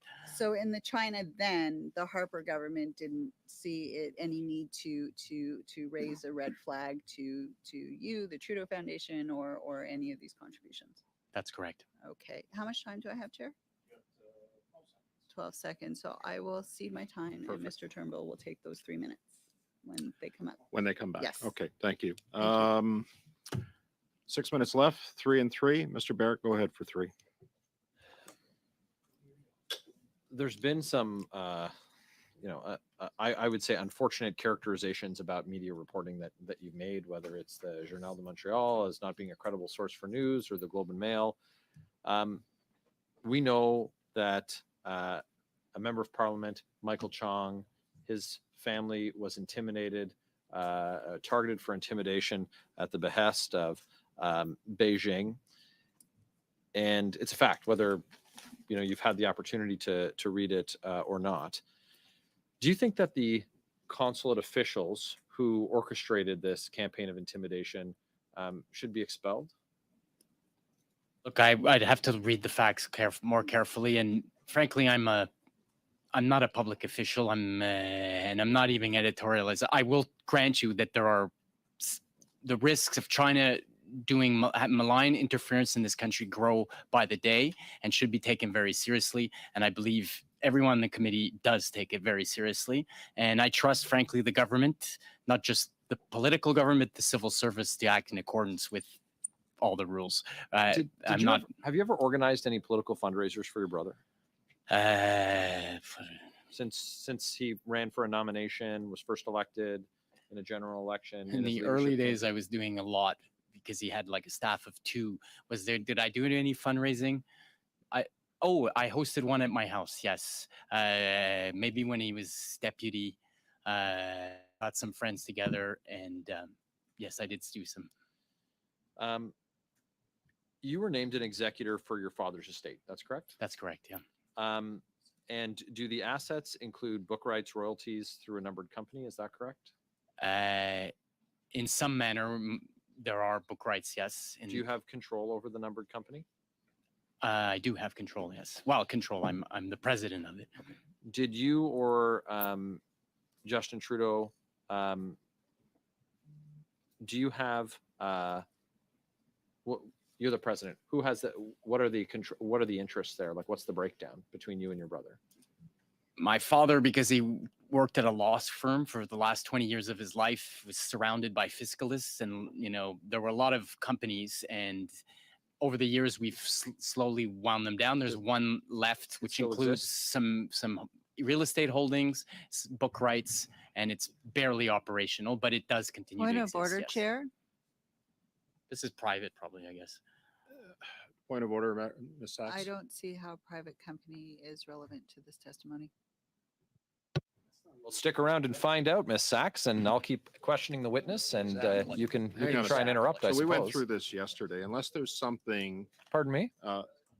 Unless there's something procedural. Your interruption is not helpful, Ryan. As are you. What are you doing here? Can we have some? Hang on, please. Both. Okay. So we're almost done here. But as I mentioned yesterday, unless it's something procedurally within the standing orders, members have the right to ask the questions that they want to ask. There's nothing in Ms. Sachs's intervention to me that is against the standing orders, and we're going to continue with Mr. Barrett. Mr. Barrett, you have 27 seconds left, so go ahead, sir. Throughout the testimony that we've had today, you're very sure about some things, and then when we talk about things that actually do speak to the foreign interference, whether it's the reporting, CSIS has a wiretap that confirms that this was an influence operation. That's something that you say you don't know anything about. The Hong Kong address of these donors that matches that of the Chinese Cultural Industrial Association. That's something that you don't know anything about, and you say that the redemption for these folks is that they have a bank account. Well, drug dealers have bank accounts, sir, and that doesn't mean that they're running reputable businesses. Mr. Barrett, your time is done. I'm going to give you a second to address that if you like, Mr. Trudeau. There's a lot of innuendo and misinterpretation. Okay, I don't think I need to address it. Okay, Mr. Turnbull, final 3 minutes is yours. Go ahead, sir. Thanks, Chair. And thanks, Mr. Trudeau, for being here. I've listened intently to your testimony today. I wanted to take a little bit of a different approach because I have a personal connection with the Trudeau Foundation through my very best friend growing up. He was a Métis Cree individual that experienced intergenerational trauma, struggled with addictions, went through a cycle of homelessness, committed petty theft and crimes, eventually went to jail, hit rock bottom, and eventually got into a rehab program and sort of started turning his life around. He went back to school. He earned a BA, master's degree, and now a PhD. And he also became a best-selling author of a book called From the Ashes. He was significantly helped by the Trudeau Foundation. He's a Trudeau scholar. His name's Jesse Thistle, and he said, "Once I won the Trudeau Scholarship, I went, oh, my life is going to change now. So I want to ask you, you know, I think it's important that the charitable work of this foundation continue because it does deep, meaningful, and impactful work and always has. So what do you see as the path forward? The governance crisis, the management crisis is over. We our inquiry is launched. There's an inquiry into the staff turnover, which is, you know, we knew there was some, but there was serious management issues under our former president. That needs to be done, and these are all distractions from the work like Jesse Thistle has done, which I know well. These are extraordinary people. Ask anyone who's dealt with them. They're, as I say, they make us proud to be Canadian, and I know they're focused. You don't get a Trudeau Foundation scholarship when you don't have terrific dedication and discipline. But nonetheless, the very notion that the scholarship that they are so proud to receive has been impugned unfairly is why I'm here today. And I encourage them, keep their heads up, do the work. It is the work of reason, and the work of reason is the work of the Just Society. That I think we can all get behind here, regardless of what party we're from or whatever, that intellectual work in this country is the best of our country. Well, I couldn't agree with you more on that. And I think it is a gross injustice, you know, that we're dragging the Trudeau Foundation through the mud for partisan gain. And that's a shame. But thank you for being here today. And I hope that the foundation continues its work. Thank you, Mr. Turnbull. That concludes today's testimony. Mr. Trudeau, on behalf of the committee and on behalf of Canadians, I want to thank you for coming today. I also want to thank our clerk for putting all of this together, our analysts as well, and our technicians. Members of the committee, have a good weekend coming up. This is the last committee meeting this week. The meeting is now adjourned.